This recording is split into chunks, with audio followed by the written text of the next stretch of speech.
Hello and welcome back. We are here today with Shireen and I'm Margaret, and we are continuing our discussion on soul fitness. As we have previously laid the groundwork for soul fitness, we are now going to take it one step further, step by step in fitness, and increase our strength for our soul. So to recap briefly, just a few foundation works or warm-ups, if you will, that need to be done in order to continue our fitness. The first and most important thing is that we accept ourselves as a soul, as an eternal soul transcending through time. So that's really tough. Welcome, Shireen. Thanks, Margaret. How are you today? Good, very good, actually. Wonderful. So explain to us just briefly why acceptance is such a big deal. You were talking just now about the foundation work of especially accepting that we are eternal souls or immortal souls. And what I have noticed is that people really are looking for immortality. For millennia, for ages, people have been looking for the fountain of youth. And why? Haven't they? Of course we have. And so what has been happening, like recently I went to some park here in Florida and Ponce de Leon was there apparently, and he came here looking for the fountain of youth. Oh my goodness. And so explorers have been searching for these waters that have been that were capable of restoring reverse the aging process and restoring youth. And so that has been going on for a really long time. And so my thing is, do you think it stopped? The fountain of youth? No, the exploration.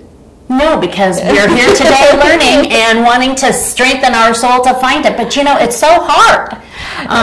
So here's the deal. I feel that the exploration from looking physically has gone now. The exploration is as intense as ever, but it's shifted to science.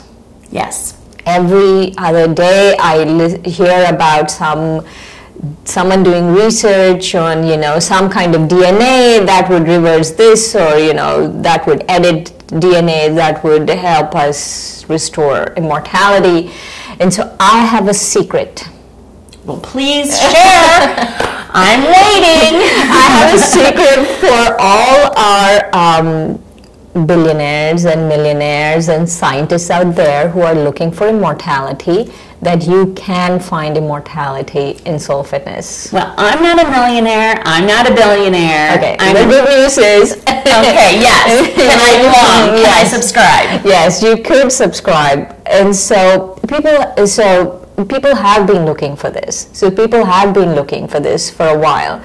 And so fountain of youth or immortality is something we all crave for. Why do we crave for it? Because at some point we experienced it. And how can you translate that to me? How do I know I've experienced the fountain of youth? Just like when we seek a physical thing, let's say if I ask you, are you craving to eat a fruit called longan? Yes. You craving? You know what it is? Not exactly. So, but are you craving though? I am craving. For example, like a mango or a banana. No. Okay, you're craving to eat a mango, a good mango. Yes. Because you have already tasted it. Yes, I have. But longan is like, okay, whatever. It's like when peach season comes, I really want a good peach, right? Yes. I go looking for a good peach. But we rarely go looking for a fruit called longan because we don't, we haven't experienced it before, we haven't tasted it before. So if we are looking for something, means that we have experienced it before. So us looking for the fountain of youth kind of means we've experienced sort of that immortality or that just sort of spiritual joy and peace, and it's such a nice feeling. They're separate, Margaret. They're separate. peace and joy are separate from immortality. Just the experience of immortality is a really profound experience. Okay. And it sounds simple, but it's really a very profound experience. So can you, a little bit deeper, dive into that for me? Differentiate, if you will, that profoundness of just the sheer acceptance of immortality, or...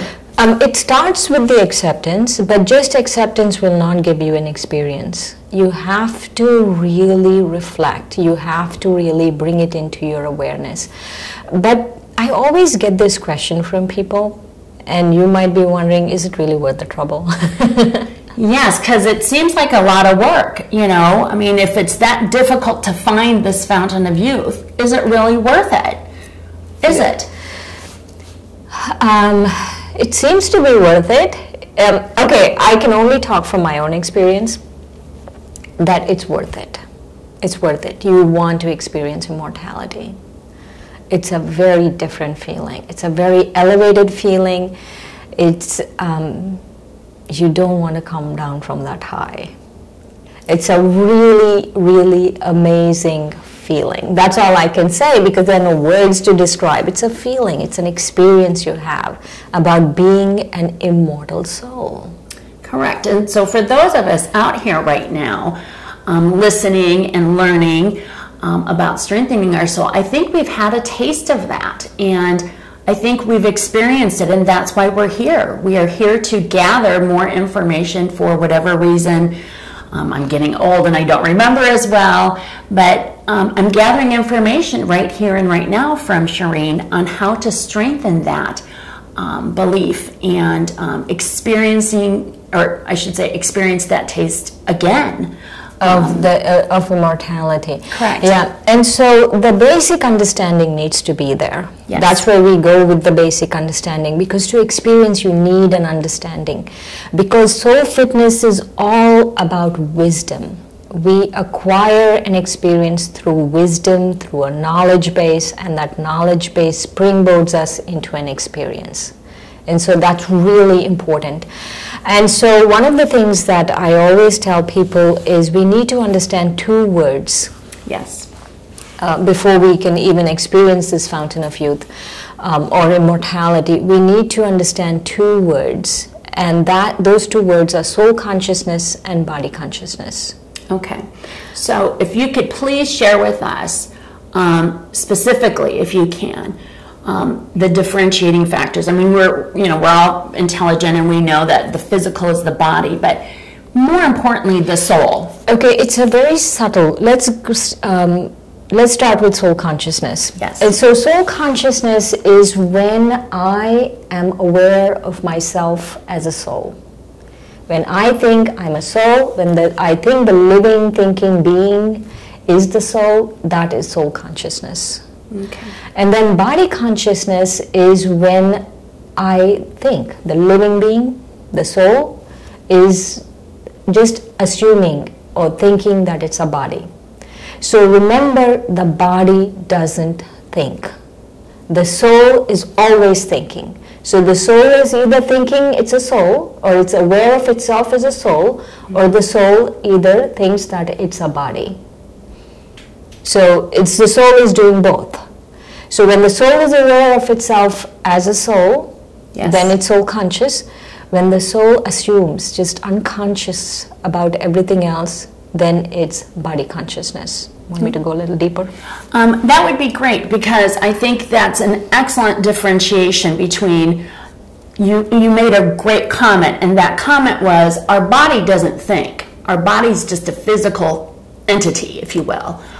So it's our soul that actually does the thinking for us. So if you could dive a little bit deeper in for the soul, maybe characteristics, what drives the soul. So let's say in soul consciousness, I always tell myself about 3 or 4 things. How do I know I'm in soul consciousness? Okay. And that's really soul fitness, is just to be aware of these things is soul fitness.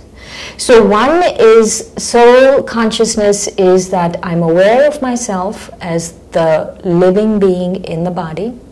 the driver of this body.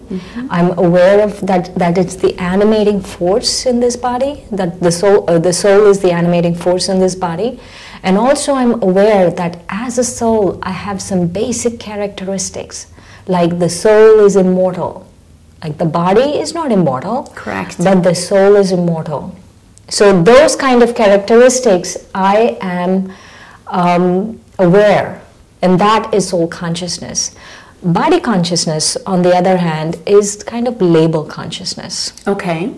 And label consciousness could be, just like a costume. Yes. Has a label. Like any body, there are several labels. Like you go to the department store and you get a piece of garment, and there's a size, and there's the make of the thing, and all of those are labels, right? In the same way, we have certain labels to the body, and anything you see, anything external you see in the body is a label. Okay. Because everything to do with the soul is a matter of understanding. It's a matter of experience. You can't physically see the soul. So anything you see with the soul, anything you see with the body is body consciousness. So if you think you are a particular gender, then that's body consciousness.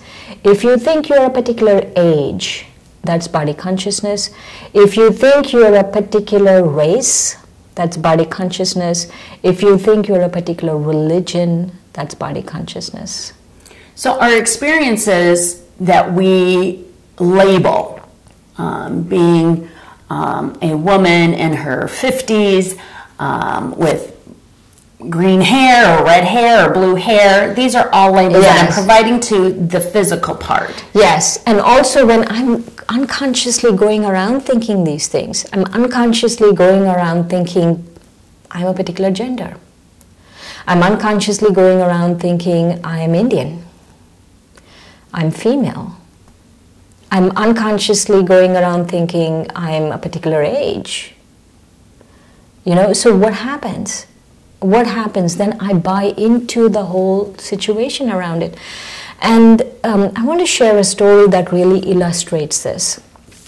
And this story actually comes in our regular lessons, our spiritual lessons in the morning. And the story goes this way, that there was an Indian man who was hypnotizing someone. And he was hypnotizing that person into thinking that he is a yellow buffalo. Those water buffaloes in India? Yes. Yellow buffalo. And so he convinces him that he is a yellow buffalo through hypnosis. And at some point he says, now you yellow buffalo, I want you to leave the room. And the person who got hypnotized says, I can't leave the room because I don't fit through the door. Oh my goodness. Right, because he believes he's a water buffalo that is too large to go through the small door. Yes.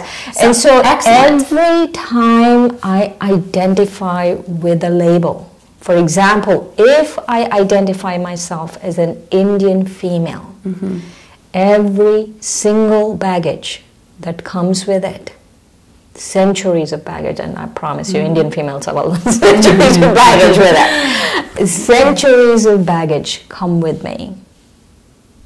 I automatically just take on that burden. And so that is body consciousness. That is body consciousness, and it's so insidious, it's just so inside. And it's operating in the background. The noise of body consciousness, it's like, background, there's a lot of files in a chatter in a computer, and it just slows the computer down. We don't realize our immortality. We don't realize it because of this body consciousness, this chatter that is going on behind the scenes. And that is because I've identified with the label. And an age, let's take an age. So that makes a great point. And one thing I'd like to just sort of do, if I can, the fact that you've mentioned that the fountain of youth is through soul fitness and through soul consciousness. and getting stuck in sort of the physical labors can inhibit that soul growth and that soul strengthening. So what I'd like to do, Shireen, in our next series, if possible, is delve into a little bit deeper on strengthening the characteristics of our soul, and move on to how to do soul conscious. How to do soul conscious. So join us in our next series where we will dive even further into the characteristics of soul fitness, soul consciousness, and how to strengthen that. Thank you so much. Thank you, Shireen. Thanks, Margaret.